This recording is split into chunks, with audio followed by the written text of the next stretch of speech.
estabilidade na minha tíbia anteriormente, quando é deslocada anteriormente? Ligamento cruzado anterior, né? Então, meu paciente vai estar em decúbito dorsal, joelho mais ou menos 90 graus, o examinador. Antes que vocês me perguntem, Barradas, eu tenho que sentar mesmo no pé do paciente. Bom, pelo que me consta, se você não tem nenhuma anomalia, você só deve ter 2 mãos e 2 braços, né? Então você não tem um terceiro braço, então você vai ter que sentar para poder estabilizar. Senão eu vou puxar a tíbia aqui, ó. Se eu puxar a tíbia, o que vai acontecer? A perna vai vir junto. E você lá dentro você vai ficar brigando aqui, não vai conseguir. Então você vai sentar. Até para sentar você tem que ter jeito. Não adianta você sentar com a sua tuberosidade isquiática, senão você machuca o pé do paciente. Senta com a parte posterior da sua coxa. Pergunta ao paciente, está doendo? Tudo bem? Tranquilo? Beleza. Na íntegra, tem literaturas que dizem que você vai colocar os seus polegares nas linhas articulares, tá? E você vai puxar anteriormente, ó. Qual é o seu nome? Letícia. Estou aqui puxando, ó. Não vem mais. Se eu aumentar a força aqui, eu vou acabar rompendo o ligamento cruzado anterior dela. Porque aqui é o limite do ligamento. O ligamento dela está íntegro, não deixa mais a tíbia vir, né? Então, um movimento mínimo é aceitável, um movimento acessório. Inclusive, existe técnica da terapia manual que você faz como se fosse um teste que puxa a tíbia para frente, puxa a tíbia para trás. Para você, nem terapia manual mesmo, é chamada arco cinemático, para você poder ganhar uns graus de amplitude. Mas deixa isso para lá. Então, aqui, como é o teste, ó? Eu seguro a perna da minha paciente e vou puxar anteriormente. Ao contrário do que muitos pensam, que a positividade é caracterizada pela dor, não é verdade. Esse teste só vai ser positivo quando a gente perceber que houve o quê? O importante deslocamento dessa tíbia anteriormente.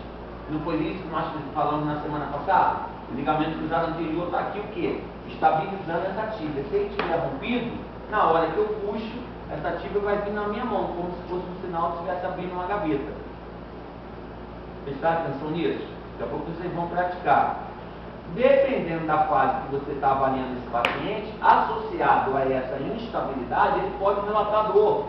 Mas não quer dizer que é a dor que determina a positividade do teste. Que determina se o teste é positivo. Ele pode ter a dor e você não perceber instabilidade nenhuma. Por exemplo, o caso dela aqui, ó. O teste é negativo, ela podia estar falando para mim, pô, senti dor. Eu podia mais dizendo que é negativo. Por quê? Porque não houve um deslocamento anterior da tíbia. Se você olhar aqui no platô tibial dela, ó, aqui, ó, vai vir um pouquinho só, mas para. Se fosse positivo, ia acontecer isso aqui, ó.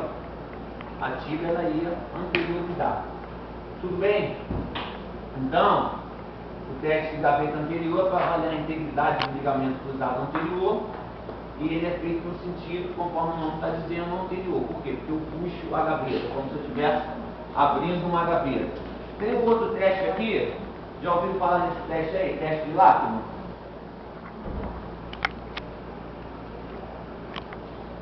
Ele serve para a mesmíssima coisa que nós fizemos agora há pouco. Ou seja, avaliar o ligamento cruzado anterior. Qual é a diferença lá? Se você observar a gravura anterior, estava 90 graus, ó. Agora vai estar quanto? 30 graus. Então raciocina comigo. Se serve para a mesma coisa, não tem necessidade de fazer os dois no meu paciente? Quando é que eu vou fazer um e quando é que eu vou fazer o outro? Quando o paciente não consegue ficar 90 graus?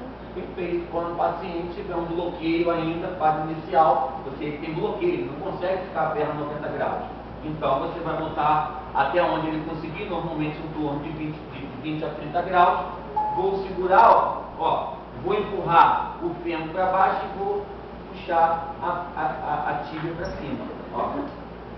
Note que o movimento é o mesmo, ou seja, eu estou puxando a tíbia anteriormente e nada aconteceu de novo. Por quê? Porque ela não tem lesão nenhuma de ligamento cruzado anterior.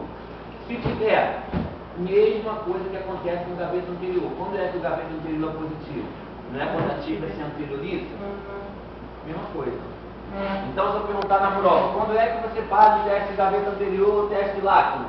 Quando vou fazer o teste de lágrima quando o paciente não tiver como atingir 90 graus de flexão.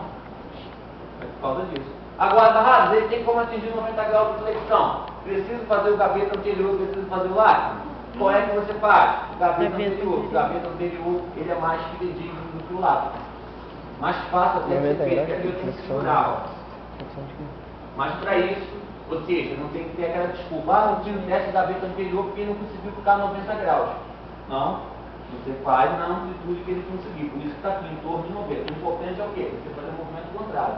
Ele vai empurrar para baixo, o fêmur que vai puxar a tibia para frente. Fazer o movimento contrário. Vai um pouquinho, relaxa.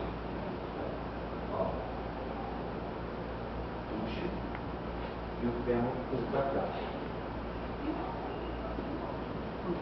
Anterior, gaveta. Gaveta é aqui, ó. Vou sentar aqui na ponta do pé, a perna pode ficar fletida ou estendida contra a lateral. Ó. Tá? Tudo bem? Esses são os dois principais testes para a aula em si, que é a lesão do ligamento cruzado anterior. Agora eu vou mostrar para vocês como é que a gente testa o cruzado posterior, o colateral medial, o colateral lateral e os meniscos. Tudo bem? Então, se for só com o ligamento cruzado anterior, esses dois testes já bastam. Na realidade, só o gaveta já basta. Né? Tu vai fazer o lágrima na impossibilidade de fazer o gaveta. Eu não tenho a gravura do...